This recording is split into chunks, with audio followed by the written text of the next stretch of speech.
Now that it's the second half of 2020, most of Sony's ANC headphone lineup has been refreshed.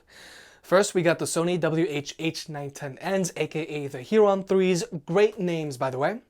Then we got the Sony WH-CH710Ns, and most recently, we got the Sony 1000XM4s.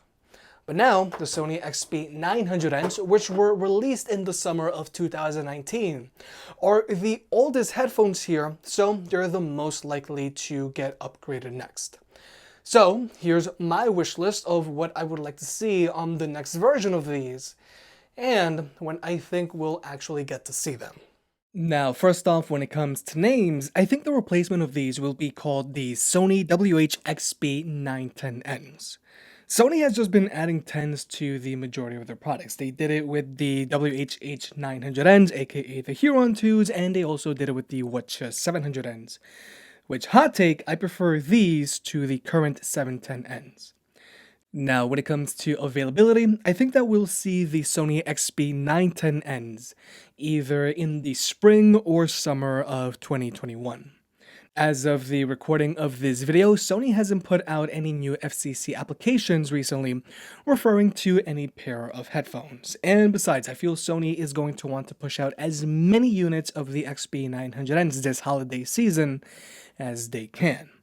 The XB900Ns have a retail price of $250, but Sony constantly likes putting these headphones on sale for $178, and at that price, these headphones are awesome. So if you're watching this video in 2020 or maybe even early 2021, I would say go ahead and pick up the XB900Ns if they're on sale. They won't disappoint, and they'll be linked down below. Now, even though the XB900Ns are still one of my favorite pair of mid-tier ANC headphones to recommend, something that's really starting to become a problem with these headphones is that they come included with a carrying pouch. Because now, there are plenty of other $250 and $200 ANC headphones out there that come included with a hard shell carrying case. Like, let's say, either the Surface Headphones 2 or the Razer Opus. So, Sony, get your act together and let's get a hard shell carrying case for the XB910Ns. Now, when it comes to the build quality of these headphones, the XB900Ns are all around great for mid-tier ANC headphones.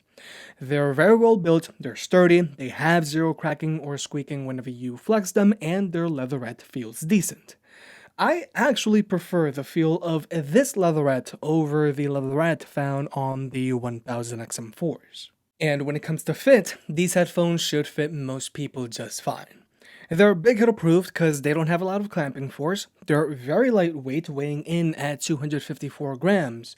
So these headphones are easy to forget that you have on, and they aren't super noticeable when you're walking around with them on. And when it comes to their ear pads, these ear pads should fit most people just fine. Now, these ear pads aren't as spacious as the ear pads found on Bose's headphones or the Sennheiser PXE552s or Surface Headphones 2. But they are fairly spacious. However, what Sony does need to do here is that they need to reduce the amount of surface area coming in contact with your skin. Now, these headphones don't have an overheating problem, but these ear pads do heat up a little faster than all of Sony's other headphones, especially when you're walking around with them on. Because for comparison, the ear pads on both the H.ear 3s and 710Ns do stay cooler for longer because they have less surface area coming in contact with your skin. But besides a minor tweak to the earpad on the XB900Ns, I would also like to see Sony make the headband on the XB910Ns a little more low profile. Because the headband on the XB900Ns is a little rounder than the headband on the 1000XM4s. And the more low profile the headband on any pair of headphones just makes them look more sleeker. So overall, the build quality and fit of the XB900Ns is fine, but I would like them to reduce the surface area on these earpads and make this headband a little more low profile. Now, when it comes to tech specs, obviously I think the biggest change that most people want to see here is going to be simultaneous multi-device connectivity on these headphones, so that you can easily hot swap from one device to another like you can with the new Sony 1000XM4s. Now, ultimately, it's not a huge deal if your headphones can hot swap from one device to another, But it is very nice to be able to, and this could be a big deal for power users. And besides, this is a very standard feature that is found on a lot of other ANC headphones out there, and quite frankly, Sony has been dragging their feet on this one. However, something that I do want to point out is that it's pretty much guaranteed that the XB910Ns will be losing aptX and aptX HD support. Because right now, Sony is currently phasing out aptX support on their newer ANC headphones in favor of LDAC, which is their own high-res audio codec. So I think it's guaranteed that the XB910Ns will only have support for SBC, AAC, and LDAC, just like the 1000XM4s and H.ear-3s. Now, when it comes to sound, I really hope that Sony doesn't change the drivers on the XB910Ns. Now, I say this because the 710Ns are using new 30mm drivers and the H.ear-3s are using new 25mm drivers, which ultimately really did end up reducing the amount of physical bass these headphones have. So, I just hope Sony continues to use 40mm drivers just like how they do on both the 1000XM4s and XB900N. Now personally, I don't think that Sony needs to increase the amount of bass these headphones put out, but I think they will, given that there are other bass head headphones out there with more bass, like the Skull Candy Crusher line. But when it comes to sound quality improvements like soundstage or instrument separation, I doubt that Sony will improve that on the XB910Ns, because they didn't improve it on the 1000XM4s. However, something that Sony does need to improve on these headphones sound quality wise is their audio codec. Now, if you use these headphones with an iPhone, you're going to use AAC no matter what. However, if you use these headphones with an Android device and use your own EQ, they're going to go from using LDAC to using SBC. And unfortunately, these headphones just don't sound as good when they're using SBC versus LDAC. They just don't sound as rich or as full. Now, the 1000XM3s also used to do this, but now with the new 1000XM4s, they continue to use AAC or LDAC on an Android device no matter what EQ you use, which is great. So, I hope we see the same thing on the XB910Ns. Now, another new feature on the 1000XM4s is that they have wear sensors. Now, I'm 50-50 on whether Sony will be adding wear sensors to the XB910Ns.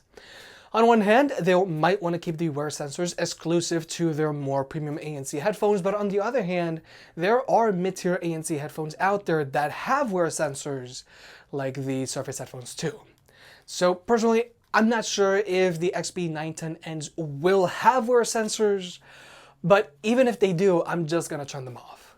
But something that Sony really does need to improve on these headphones is going to be their ANC. Now, the ANC on the XB900N doesn't have a lot of cabin pressure and it doesn't change how your music sounds, which is good.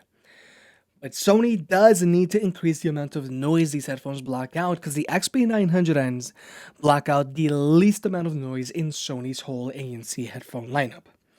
But so that you can see for yourself, we're going to jump into an ANC test.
So, like you may have just seen, the XB900Ns block out the least amount of noise here, and the entry-level 710Ns actually managed to block out more noise than the XB900N. Now, I'm not saying that the XB910Ns will block out as much noise as the 1000 XM4s, but I would like to see the XB910Ns to block out as much noise as the Huron 3s. And the last thing that Sony really needs to improve on these headphones is their microphone. The microphone on these headphones does sound very muffled, and it also isn't doing the best job of blocking out ambient noise.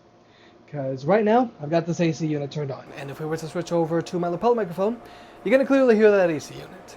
But if we were to switch back over to the XB900Ns, even though it is reduced a little bit, you can still clearly hear it in the background. And even if we were to take phone calls in a quiet room, your voice is still going to sound muffled. And for comparison, even though the microphone on the 1000 XM4s has been improved from their predecessors, it still isn't the best. But something that this microphone is doing a really good job of is blocking out ambient noise. Because again, I've got this AC unit turned on, and if we were to switch over to my lapel microphone, you're going to clearly hear that AC unit. But if we were to switch back over to the Sony 1000 XM4s, it's gone. But with all that being said, the Sony XB900N are still one of my favorite pair of mid-tier ANC headphones to recommend. They have great build quality, they fit well, they sound good, and their extra bass feature is a lot of fun. And if you're thinking about picking these headphones up in late 2020 or even super early 2021, I say it's safe, and if they're on sale for $178, then I would definitely pick them up. But I do think the XB910Ns have the potential to be a meaningful upgrade. Physically, I would like the XB910Ns to have slimmer ear pads so that they stay cooler for longer, and they should make their headband a little more low profile so that they look sleeker. And tech spec wise, I think the most basic thing people want from the XB910Ns is simultaneous multi-device connectivity, so that you can hot swap, and I think improved active noise cancellation is a must, because the XB900Ns are being beat by the entry-level 710Ns. But now for the stuff that I'm not sure Sony will add. I'm 50-50 on whether Sony will increase the amount of bass these headphones have. I don't know if they will add wear sensors, and I doubt that they're going to add speak-to-chat. But personally, I don't care about speak-to-chat because that's just another feature that I just don't use. And when it comes to a release date, personally, I think that we'll see the Sony XB910Ns come spring or summer 2021.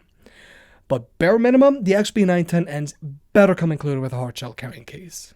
If you made it this far, I guess you enjoyed the video, so hit that like button and get subscribed. It helps out more than you realize. If you want to pick any other products up mentioned in this video, those will be linked in the description down below, and you can also support the channel by checking out the merch store. But other than that, I'll catch you next time.